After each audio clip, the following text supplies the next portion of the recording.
मैं समझता हूँ पुलिस महकमा पहला महकमा है जिसकी संवेदनाएं अपने ही उस अधिकारी कर्मचारी के लिए जो आज मृत्यु को प्राप्त हो गया उसके प्रति और उसके परिवार के प्रति नहीं है। वो एक सुसाइड कर गया, दबा के आप सबको नहीं मार सकते। यहाँ पे सारी पुलिस है क्या? चोरू कैसे नहीं है? हमारे साथी की है। डिप्टी साहब के साथ में जिस प्रकार की बदतमीजी नेता प्रतिपक्ष राजेंद्र सिंह जी राठौड़ कर रहे हैं, तो राजेंद्र जी राठौड़ साहब, आपके हाथ भी दूध के धुले हुए नहीं है। नमस्कार। आपने जो वीडियो देखा जिसमें राठौड़ साहब संवेदना की जो बात कर रहे हैं, शायद वो भूल गए कि विष्णुदत्त बिश्नोई राम प्रताप बिश्नोई के साथी थे। वो उनके आदर्श थे। जितना दुख उनको हुआ होगा शायद ही किसी और को हुआ हो। इस मामले पर राजनीति करना बेहद निंदनीय है। अपने साथी के साथ जो हुआ वो उनसे आहत हुए हैं। आप अगर वाकई न्याय की बात कर रहे हैं तो आपको ऐसे अधिकारियों के साथ होकर मांग करनी चाहिए, लेकिन आप बोल रहे हैं माइंड योर लैंग्वेज। एक ऑफिसर जो आपको हाथ जोड़कर समझा रहा है, आप इस अंदाज में जवाब दे रहे हैं। इन्होंने अपना एक जाबाज, निडर, ईमानदार साथी खोया है, इसलिए शायद दर्द में बोल रहे होंगे। आप क्यों होश खो बैठे? शायद इसीलिए ना कि आप सब मिलकर अपनी अपनी राजनीति चमका सकें, वरना उनको आप ये भी बता सकते थे कि हमने हमारी सरकार में सबके साथ न्याय किया था। हम भी मानते हैं आप प्रतिपक्ष नेता हैं, आपका भी दायित्व बनता है, लेकिन ऐसे नहीं। और ऊपर से आप यह भी बोल रहे हैं कि नेता से ऐसे बात करने की हिम्मत कैसे कर रहे हो? आप किस काबिलियत से ऐसा कह रहे हैं? ये जो पुलिस अधिकारी हैं जो दिन रात मेहनत कर यहाँ तक पहुँचकर जनता की सेवा की शपथ ली है, इनको आप ऐसा कैसे कह सकते हैं? एडवोकेट जयंत मूण ने भी राठौड़ साहब को उनके राजनीतिक जीवन की याद दिलाई। खैर छोड़िए, आपको सुनाते हैं इस घटना के बाद राजेंद्र राठौड़ ने क्या कहा। बड़ा दुर्भाग्य है, सुबह से हम सब लोग बैठे हैं। एक कर्तव्यनिष्ठ सर्किल इंस्पेक्टर पुलिस के उच्च अधिकारियों के दबाव के कारण से, राजनीतिक गठजोड़ के कारण से, अपराधियों को शह नहीं देने के कारण से आत्महत्या को मजबूर होता है और पुलिस प्रशासन उसकी डेड बॉडी को जबरदस्ती चूरू ले जाने की कोशिश करती है। और जब मैं और मेरे साथी उसका विरोध करते हैं तो पुलिस अधिकारी हमसे उलझते नजर आते हैं। मैं समझता हूं पुलिस महकमा पहला महकमा है जिसकी संवेदनाएं अपने ही उस अधिकारी कर्मचारी के लिए जो आज मृत्यु को प्राप्त हो गया उसके प्रति और उसके परिवार के प्रति नहीं है। इस पुलिस अधिकारियों का यह व्यवहार निश्चित तौर पर निंदनीय है। हम न्याय दिलाने के लिए आज सुबह से यहाँ बैठे हैं और कोशिश करेंगे कि दिवंगत विष्णु न्याय मिले, क्योंकि उनकी ईमानदारी के चर्चे पूरे राजस्थान में आम है। आपने सुन लिया होगा, एक अधिकारी को धमकाना, फिर उनके ही सीनियर अधिकारी को दबाव में लाना। ये सब क्या है? This is the live demo where we can see how politician are making pressure on police. Every politician have their own agenda. They do not fight for the people, but for their own party agenda. कहा भी जाता है कि राजनीति एक ऐसा जंजाल है जहां अपने ही अपनों के दुश्मन बन बैठे हैं।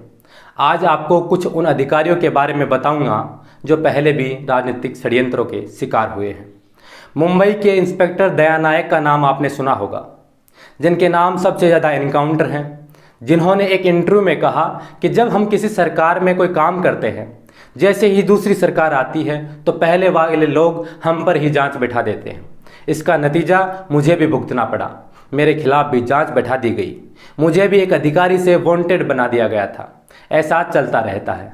अब आपको बताते हैं 1988 बैच के मुंबई के ही सीनियर अफसर हिमांशु राय के बारे में, जिन्होंने देश के सबसे बड़े ड्रग्स रैकेट का खुलासा किया था, जिन्होंने अबू सलीम को गिरफ्तार किया था। बॉलीवुड अभिनेत्री ममता कुलकर्णी व उस समय उनके कथित पति विकी गोस्वामी, जो इंडिया के सबसे बड़े ड्रग्स डीलर थे, उनको पकड़ा था।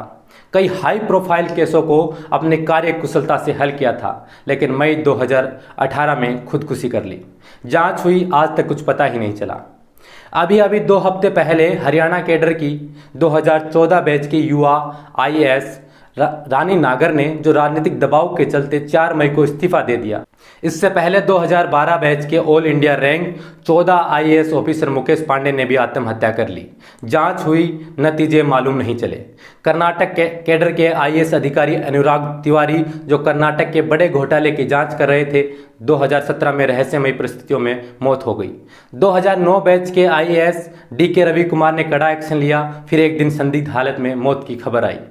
ऐसे न जाने सैकड़ों मामले आए दिन हम लोग पढ़ते रहते हैं, दुख प्रकट करते हैं, श्रद्धांजलियाँ देते हैं, फिर व्यस्त हो जाते हैं जीवन में। इसके अलावा हम सब जानते हैं भारत का काला इतिहास रहा है। जिन नौकरशाहों को सरदार वल्लभ भाई पटेल ने स्टील फ्रेम ऑफ इंडिया कहा, उन्हें सरकारों व नेताओं ने समय समय पर अपने मन मुताबिक इस्तेमाल किया। अब बात करें सादुलपुर चूरू थाना अधिकारी विष्णुदत्त बिश्नोई की, जिनकी ईमानदारी के कसीदे पढ़े जाते थे, उन्होंने भी आत्महत्या कर ली। ऐसे मामलों में यही निकलकर सामने आता है कि कहीं ना कहीं राजनेताओं और अधिकारियों के दबाव में काम करना होता है। उन्हें दबाव में कभी कभी ड्यूटी से और अपनी ईमानदारी से समझौता करना पड़ता है। कुछ इसे बर्दाश्त नहीं कर पाते, वो या तो जान देते हैं या फिर नौकरी छोड़ देते हैं। अब आपको वह भी सुनाते हैं जिसमें एडवोकेट जयंत मूण ने ऐसे मामलों पर न्याय की मांग की बजाय राजनीति करने वालों को क्या कुछ कहा। चूरू राजगढ़ के सीआई विष्णुदत्त बिश्नोई जी के मामले में जिस प्रकार की राजनीति, जिस प्रकार की गंदी राजनीति फैलाई जा रही है, उसका हम कतई कड़े शब्दों में उसकी निंदा करते हैं। बिश्नोई जी के बारे में सभी को पता है कि बिश्नोई जी जैसे ईमानदार, निडर, निर्भीक बीकानेर रेंज नहीं अपितु डीजीपी ने भी कहा कि राजस्थान के टॉप 10 जो इंस्पेक्टर थे उनके अंदर बिश्नोई साहब थे। और बिश्नोई साहब जिस जिस थाने में गए हैं उनके बारे में आपने डिटेल से पढ़ा कि जिस थाने में गए उन्होंने थाने के सौंदर्यीकरण के काम करवाए, वहाँ पे जो अच्छे विकास के काम करवाए, वहाँ पे जो न्याय प्रणाली को उन्होंने सुचारू रूप से व्यवस्थित किया, कम से कम केस और माफिया तंत्र को उन्होंने ख़त्म किया, राजगढ़ के गुंडा राज को उन्होंने ख़त्म करने का प्रयास किया। राजगढ़ एक ऐसा राजगढ़ जहाँ पे कोर्ट के अंदर सरेआम 3-4 मर्डर हो चुके हैं, राजस्थान का एकमात्र कोर्ट, वहाँ पे उन्होंने गुंडों का पैर फुलवा दिए। और राजगढ़ जो सीमा से सटे हुआ जो तहसील है जिसके अंदर आए दिन शराब माफिया, तेल माफियाओं की, हरियाणा के गुंडों की दादागिरी थी, जो राजनीति और अपराध का जो एक वहाँ पे गंदा खेल पूरे चूरू जिले में जो गठजोड़ था उसको तोड़ने का पूरा जो चैन को तोड़ने का काम बिश्नोई साहब ने किया। बिश्नोई साहब के नाम राजस्थान की नशीली दवाइयों के खिलाफ सबसे बड़ी खेप पकड़ने का इनके नाम जो खिताब है वो इन्हीं के नाम पे है।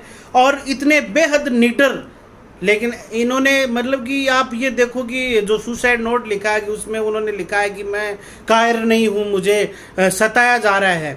सिस्टम की जो खामियां उनकी वजह से आज उनको शहीद होना पड़ा है। डिप्टी साहब के साथ में जिस प्रकार की बदतमीजी नेता प्रतिपक्ष राजेंद्र सिंह जी राठौड़ कर रहे हैं, तो राजेंद्र जी राठौड़ साहब, आपके हाथ भी दूध के धुले हुए नहीं है। आपका पूरा इतिहास पता है कि आपने किस प्रकार राजनीति के अंदर, किस प्रकार चूरू के अंदर गुंडाओं को संरक्षण दिया, गुंडई बढ़ाई चूरू की राजनीति के अंदर, और आपने किस प्रकार दारिया को गुंडा बनाया, किस प्रकार दारिया का एनकाउंटर करवाया। पूरे राजस्थान प्रदेश जानता है, आपकी छवि के बारे में सबको पता है, और किस प्रकार आनंदपाल को गुंडा बनाने की भूमिका और उसको एनकाउंटर करने की भूमिका जो आपकी भूमिका रही है वो सभी को पता है। आप जिस प्रकार के आप डिप्टी साहब के साथ में बात कर रहे हैं कि तुम कौन होते हो, माइंड योर लैंग्वेज, मैं एक नेता हूं, तो नेता हो तो इसका मतलब ये नहीं कि आप पुलिस तंत्र को आप अपना गुलाम बना लो।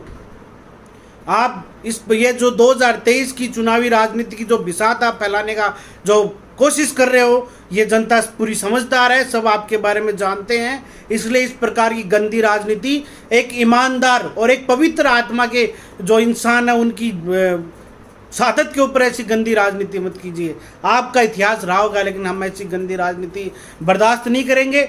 और जिसकी भी इसमें भूमिका रही है, जो भी एमएलए है, जो भी वहाँ के जो मतलब कि पूरे चूरू के क्या सिस्टम है, इसकी पूरी की पूरी साफ दूध का दूध पानी का पानी होना चाहिए। पूरी इसकी जांच होनी चाहिए, किसकी वजह से उनको सुसाइड करना पड़ा, उनको कठोर सजा मिलनी चाहिए। हमारी तो यही मांग है। और इसके साथ में दोस्तों मतलब कितनी बड़ी विडंबना है। पुलिस के बारे में हमने बहुत सी बार सुना है, देखते हैं, आप भी देखते हो कि पुलिस के खिलाफ जनता हमेशा सड़कों पे आती है।